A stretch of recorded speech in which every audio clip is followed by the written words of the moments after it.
Hey guys, am I the only one who is ready for some springtime fun? I need some color, I need some fun, and I need to get out of this winter funk, and so do many of our children. If this is you, stick around for 5 springtime fun activities to do with your kids. I'm Jacqueline. This is homeschoolhangout.xyz. And if you're not subscribed, please subscribe. Consider ringing the bell. Find me in my Facebook group. Buy me a coffee. All the things. And let's get into it. First off, this is part of a springtime collaboration that is being hosted by, I have to read it because I never remember, CJ at Homeschooling Through High School and Stephanie over at Schultz Sweeties.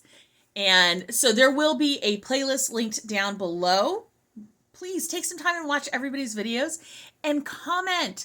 We live on comments and likes and views. Okay, maybe we don't live on it, but it does really help us on YouTube to be seen. So please check it all out and let's get into it. Okay, so if wherever you're at, it is still kind of rainy and cloudy and you're not quite ready to go outside and jump in spring at this moment, the first thing I am going to suggest is a little bit of a spring word chain. Now, this is one of those activities that you can do in a variety of ways. I'm going to give you a couple ideas for different age children. In reality, you can do all of these with older children. Some of them you can do with younger children. So the first thing is, especially if you got a couple kids around, husbands, wives, grandparents, whatever, it's a fun little activity. You're going to get in a circle and you're going to say spring words. That's all you're going to say. Flower, rain, petal, bees, butterflies, whatever. And you're going to keep going until the first person stops. And then you can have a challenge for them, whatever's appropriate for your group. If it is having to tell a joke, if it's doing a push-up, if it is hopping in place like a bunny, whatever that is, you can adapt that for your group. Now, you want to step it up a little bit? I got you. You can do it through the alphabet. And what I mean by that is start with a letter and let's say, that's of course A is going to be hard, but let's say we're going to start with B because this video doesn't want to go on forever. And I start with the word bees. You could either go around in the alphabet, so the next person has to come up with C, like colorful. It's colorful outside in the spring. D, the dogs bark in the spring. Whatever that is, where it can be a word, it can be a sentence, or you can do a different type of chain where it's bees. I ended with S. The next person has to pick a word that starts with S. So sunshine. The next person has to start a word that starts with E. Eggs, for Easter eggs. And you can keep going like that too.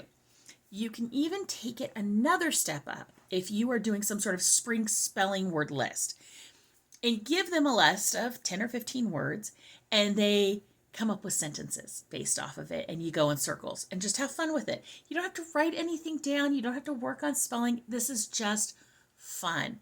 You can take, if it's warm enough where you're at, you could take a water balloon and play hot potato with it. You could take a frisbee and throw it between you. If whoever's turn it is. There's so many different ways to take this basic activity and make it so fun and perfect for your family. Okay, number 2. Okay, so we're going to assume it's not freezing outside and it's starting to look like spring. Let's have a spring scavenger hunt, a nature scavenger hunt. This is one of those things of when I was writing these up, I thought, I should provide some sort of scavenger hunt list. Well, I'm in Central California. My spring may look different than your spring. So just make a list of things specific even to wherever you're going. So if you're going to a park, if you're doing it in your yard, if you are going to a national forest, I don't know, wherever you're at, make a list of a few things for your students to find. And you can decide to do it however you want. Are these things they're collecting? Like, I want leaves from 3 different trees. Bring me a leaf back. Or are your children old enough that they have cell phones and are taking pictures, or that you're doing it with them and taking pictures? You can kind of customize this idea to whatever is appropriate for you. If your weather's cruddy, you can even do something like this in the mall, meaning they've got all the spring clothing out.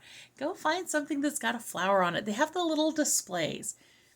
this can take a relatively boring morning into an active way to get some exercise and just chill out and have some fun. I love a good scavenger hunt. I just do love a good scavenger hunt. The next one is a oldie but a goodie. And when I say an oldie, I mean I remember making this at Girl Scout camp myself. And those are DIY bird feeders. Now, yes, you can go to Michael's or Joann's or Hobby Lobby and buy a fancy little bird feeder and fill it. I usually buy at least once a year the hummingbird bird feeders because we get hummingbirds, and you fill it with the sugar syrup. And I go buy it at Dollar Tree because when they're not eating it, the sugar syrup can mold, and at that point I tend to just throw it away. I admit it, I'm cheap and lazy. But in reality, it doesn't have to be that fancy. Take whatever nut butter is of your family's liking. I've always done it with peanut butter until my brother, well, when I was really little, but then I have a brother with a peanut allergy. But I've dealt with my kids with peanut butter. It can be any kind of nut butter, though. It's to help things stick.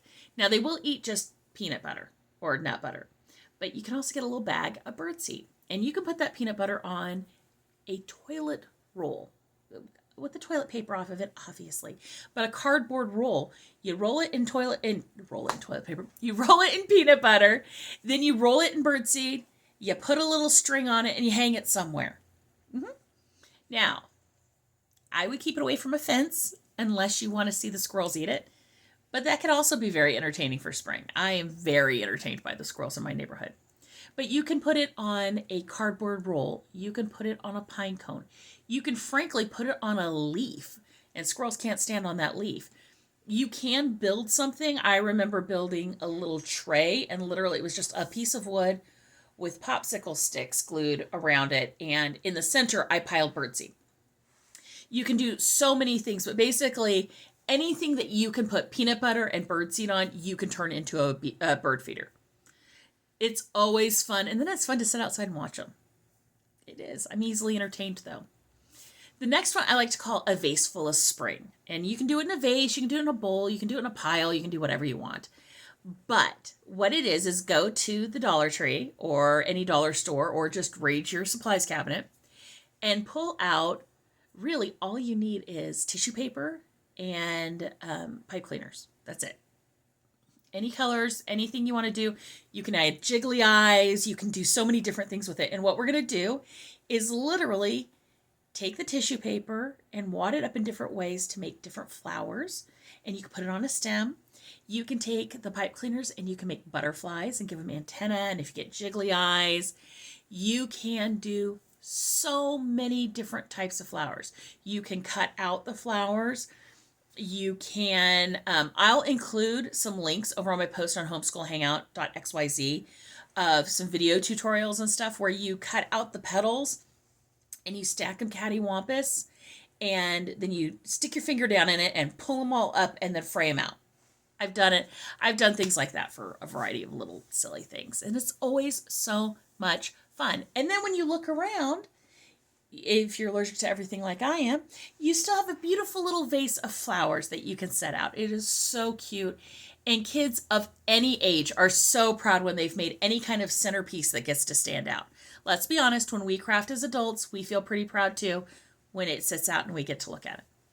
The last one I have for you is nerding out. Come on, I own the nerd family. Of course we're going to nerd out. What are we going to do? We are going to go get some white flowers. Now, what kind of white flowers? That's up to you. You can get them out of your neighborhood if you find some like white daisies. I typically go to Trader Joe's and I tend to get carnations or daisies, depending on what they have. And what we're going to do is we're going to do a bunch of color experiments. We are going to get different vases or glasses of water and some food coloring. And we're going to play with some colors. Make some colors. Make 1, make 20. Your call, your house. You do what you want to do. Then we're going to stick our flowers in them. And we're going to watch as they actually suck up the colored water and become colored petals. Now, you can get really fancy as your kids get older and do different things. And what you can do is you can take those flowers, split the stem itself part way up, and put it in 2 different glasses and see what happens. It is so fun. It is a science experiment you never never outgrow. I'm sorry. I am almost 50 and I still love doing that. Because the other side is I love blue flowers, purple flowers, these different hues that I can't buy anyways. So why not, right? It is pretty easy. And if you go out to like Trader Joe's, that's the reason I cite Trader Joe's, is they're like $4 for a bunch of them, and they're just so, so much fun. And then once they're colored, you can stick them in a vase and leave them sitting out together. You can even play with natural dyes, like what will happen when you put cranberry juice? What will happen if you put lemon in the water? Spoiler, all these things react differently because it's not just water and color. It's water and acid and sugars and colors and different things. You can create a little log and do a actual science experiment and track what happens and what affects them. But it's all kind of springy themed and fun and just a great way to take a break from the winter doldrums we've been having. I know out here it's been raining really hard in California. I know, wham, wham, wham. But we're in California, we're not used to it. Give me a break. But yeah, go enjoy spring. Check out the other videos down below in the playlist. And for video tutorials on the flowers that I'm not going to do, I will put that over on homeschoolhangout.xyz. Buy me a coffee, subscribe, join my Facebook group, all the things, and I will talk to you later. Bye.